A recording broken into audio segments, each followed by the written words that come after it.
Hi, everyone, and welcome to Between the Lines. I'm Shauna and Bessie, and I'm here today with Tracy Hunter Abramson, Sarah M. Eden, Esther Hatch, and today we are also joined by our special guest, Sarah L McConkie. Welcome, Sarah. We're so happy to have you with us. Thank you. So I've known, this is just a treat. I've known Sarah for a few years. But this week, for the very first time, I took a look at the bio on her author page, which go ahead and visit. It's a really fun place to be. And I thought it would be fun to share a little bit of that bio with you because it will give you a little insight into Sarah's personality. So this is what she has on her bio. Sarah L McConkie started her writing career in the second grade with a 13-page magnum opus about dinosaurs. Okay, so we all love her already, right? Although the plot line and the penmanship lacked polish, Sarah learned she loved retiring to bed thinking of what to write the next day. On a good night, she still does the same thing. Sarah took up the pen several years later after tucking her own little dreamer into bed and now combines modern life experiences, a robust knowledge of Regency classics, and a passion for all things old. So, Sarah, one of the reasons that we wanted to have her come on right now is that she is in a really unique position this month. She's a previously published author, but on February 13th, her book, Dual Devotions, released with a brand new publisher. So in some ways, she probably feels a little bit like a debut author, and in other ways, she isn't. So let's start today by just asking you to tell us a bit about this book, Sarah. Is it a departure from the other books that you've written, or the start of a series, a standalone? Tell us a little about the story. Yeah, you bet. So it's hopefully the start of a series. I'm still working on the second one. I wrote that book and then I wrote on something entirely different that is now to my publisher. And then I'm kind of coming back to the series. So we'll see. But it is a little bit later in the Victorian era. Some of my other books have been early Victorian. If you're a Regency nerd, you know that the Regency time period is actually very short. And so people often tell me that I'm a Regency author. And I say, well, no, because my book took place after that very short time period. So it's technically early Victorian. So this is early Victorian. I love it because it has some Romeo and Juliet vibes. With a different, but still kind of a dicey little ending. And then I like this one too, because the romance is really strong from the start. They like each other the whole time. I know sometimes there's like conflict, but these characters actually are interested the whole time. So that's really fun. And then the last thing I love about it is that it talks a lot about family relationships and how to forgive in those relationships. And so that was a fun component for me to write and explore those deeper feelings. How fun. Awesome. Yeah. So have you found switching publishers difficult? I mean, what's the same and what differences are you finding? Yeah. So in some ways it's difficult. In some ways it's easier, right? So I would say that in general, anytime you get even a new editor within the same publishing house, you're going to have a different style that you have to learn. Notice we're all nodding. Yes. We've all been there. Yeah. Yes. And so that is different, right? And then also the process of, how many edits they go through, how they accept, those kinds of different things, how they do their covers, how they pick their titles. There's all these little nuances that you have to just learn again. But overall, it's been a really positive experience for me. And yeah, I liked it even better. I feel like as you change and you move to different places, sometimes you find that the organization improves, and that's been my experience. So that's awesome. Yeah, that's great. Yeah. Oh, Esther, you are muted. Yeah. Sorry, I have two dogs here and I was worried they would bark at any moment. But I forgot to turn that back on. I was just saying how excited I was to have Sarah on, because Sarah and I actually started publishing at the same time, I swear, within months of each other. So I went to her very first book signing slash what is it when you like your release party, Launching. and it was super fun. So I feel like we've kind of got this tandem journey going on. So thanks for being here, Sarah. The one thing that is different about Sarah is though we actually live pretty close together, and I was like, do you want to just come to my house for this? And she was like, well, I have 2 kids and a dog. I can't remember what it was, like maybe 3 kids at 3 kids, home and 3 kids. And she's like, I'm going to try and put one down for a nap. And then, so, and I'm just at home. My kids are all at school. I do have some dogs that I'm trying to keep quiet, but it's a very different, that part of it's very different. She got started earlier in life than I did, for sure. So I didn't start until my youngest was 3. And so a lot of my career, I've had them in school. So I'm just curious, like, how do you juggle doing this writing career, which is very time consuming and thought consuming Yes. with having children? How do you make that work? Do you have any tactics that you could share with anyone else in maybe your same position? Yes. So my kids are still really young, and I have 2 words: nap time. That is we're really into making sure everybody sleeps at the same time. And I like a totally quiet house for a couple of hours in the afternoon.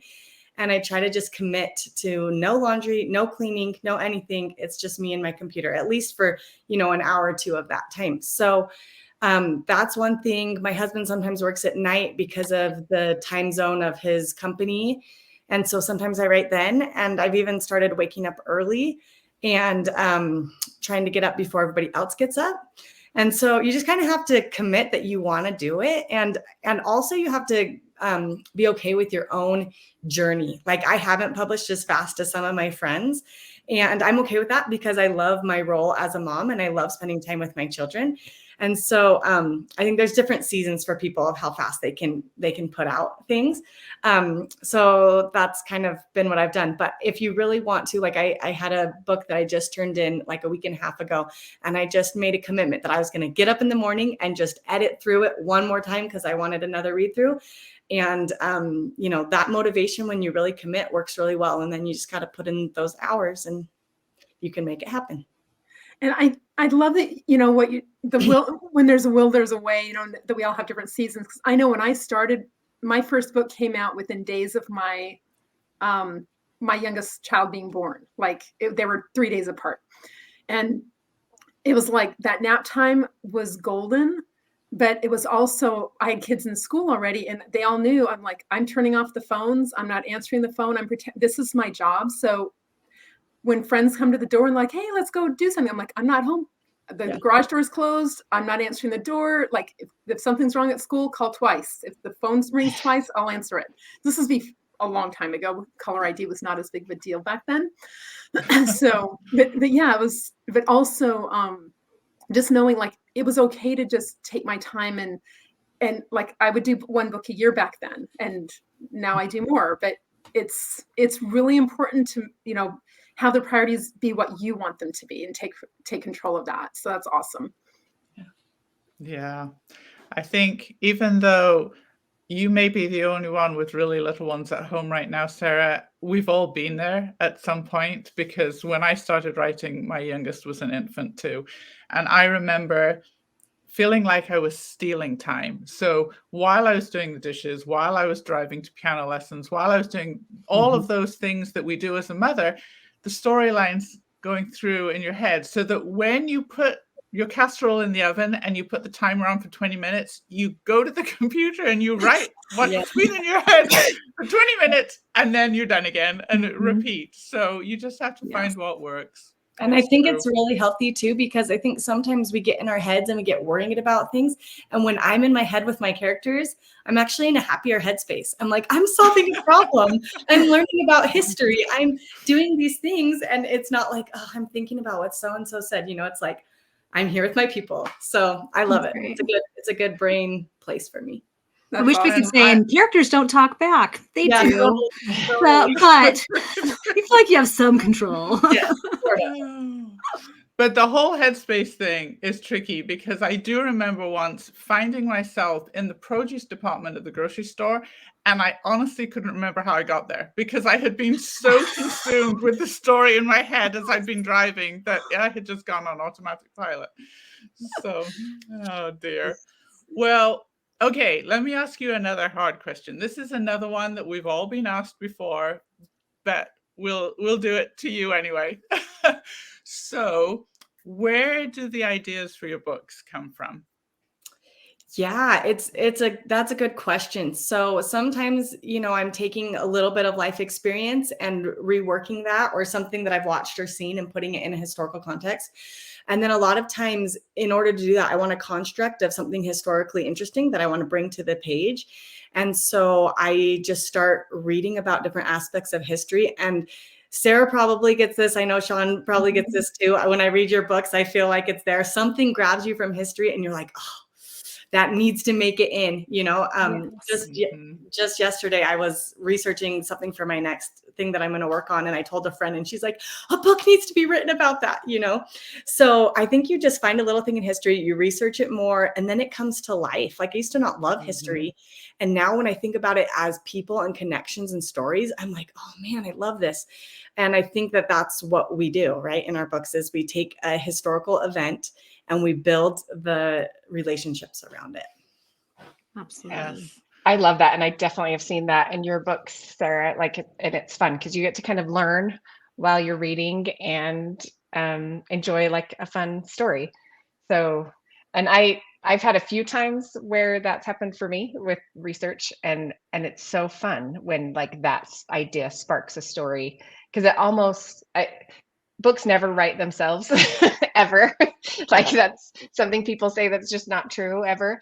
But it does help kind of give you that skeleton of a story and like some interesting things that you definitely want to have come out. And I was thinking about this question, Sean, about just where ideas come from. And I think like how you guys were all talking about how our headspace is kind of always in a story. I think like it can come from anywhere. And I look at all my books and I feel like they've all come from different places because I'm looking for a story. So some have been conversations I've had with my husband. Others have been like a movie or a show where I'm like, I love how the writer did this thing. And I'll be like, could I do that in a different way? So I think it's kind of a cool thing about being an author is you get to always be looking for a story. Yeah, Well, and sometimes you can combine things too that haven't been combined before. exactly. Yeah, I feel like my answer to that question is always, where don't they come from? Because they're all over. I mean, even though I write historicals, I may see something in the news now where I think, ooh, what would be the late 18th century equivalent of that? And how would someone react? Like, it's everywhere.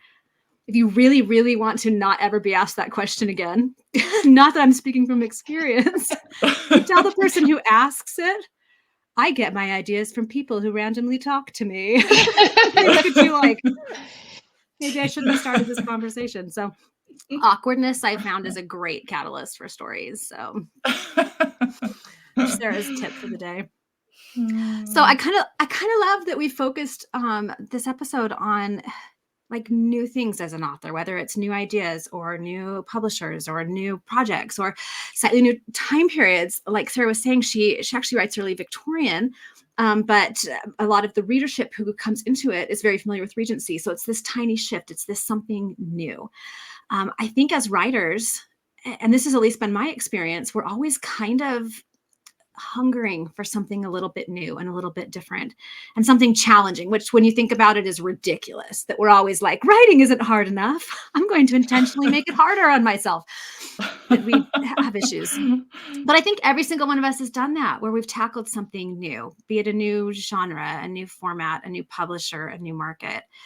And that can be intimidating, especially because what we do is already wrought with difficulties. So my question I kind of want to throw out is, how do you approach something new or gear yourself up for something new? Get yourself excited when you know I'm handing myself a challenge yet again. How do you jump into that with enthusiasm rather than dread?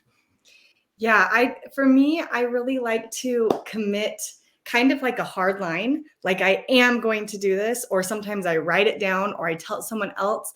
I'm not really a good, like, I think I'm going to try this out. It's kind of like all or nothing. And so for me, that's a tactic that works really well. I know some people that like turns them completely off.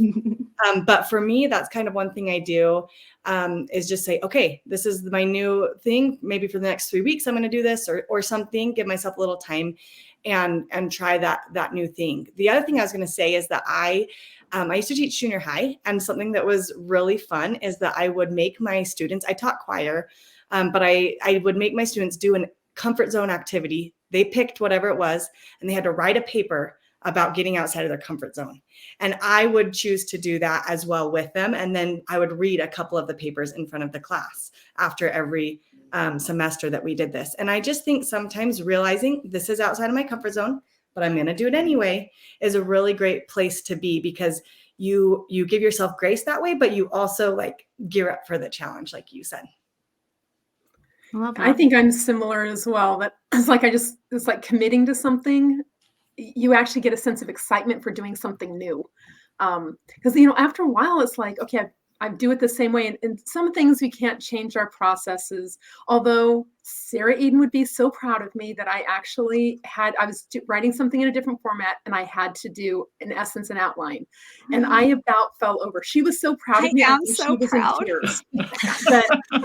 But it's like, but then I had somebody else was saying that for another project, they're like, could you please send us like some sample chapters and an outline? And I had to email back, and I said, I don't think I would recognize an outline if it was under flashing neon lights. Yeah. So there's certain things that we know that are just not going to work for us, but it's fun to try new things. But same thing with travel, like a lot, going new places that I've never been, things like that. It's like, all right, do a little research. That is one thing I will research, is where I'm going. And, and you just, again, it's that sense of adventure and a sense of excitement, whether it's a new writing style, project, genre, anything. I think that's what really helps us move forward and keeps us from getting stale. I love that. Yeah, I have rampant anxiety. I don't know if any of you ladies have picked up on that. Many, many, many years ago, I'd mentioned to a therapist that I wanted to try a new sort of offshoot in my career and try something I hadn't before, but that I was too afraid, too anxious to step outside of my comfort zone. And she said, well, what's the worst that could happen? And I was like, oh, I have a list. I did. I'd made an actual list, and I read it off to her. And she said, okay, here's my assignment for you. I want you to make a legitimate list. I mean, go over the one you have, see if anything else needs to be added to what's the worst that could happen if you try writing in a different era. Like, Sarah, calm down, right? She goes, if death isn't on the list, you have to try. So that's become my go-to. What's the worst that could happen? If death isn't one of the options, then I'm going to try it. So I'm not dead yet, to quote one of Tracy's book titles.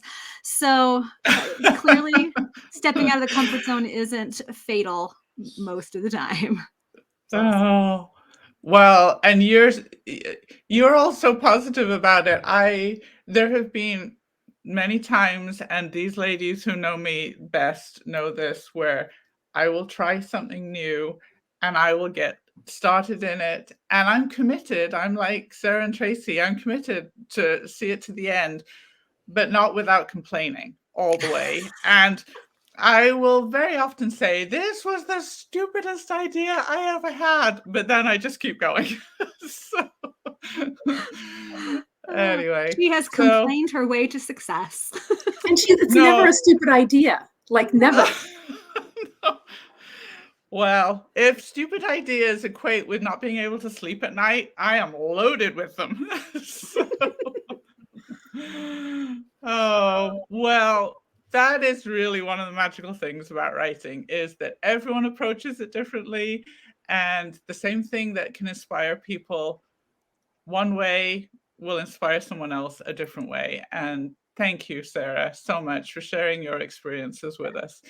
And we look forward to reading your book. It just sounds so fun.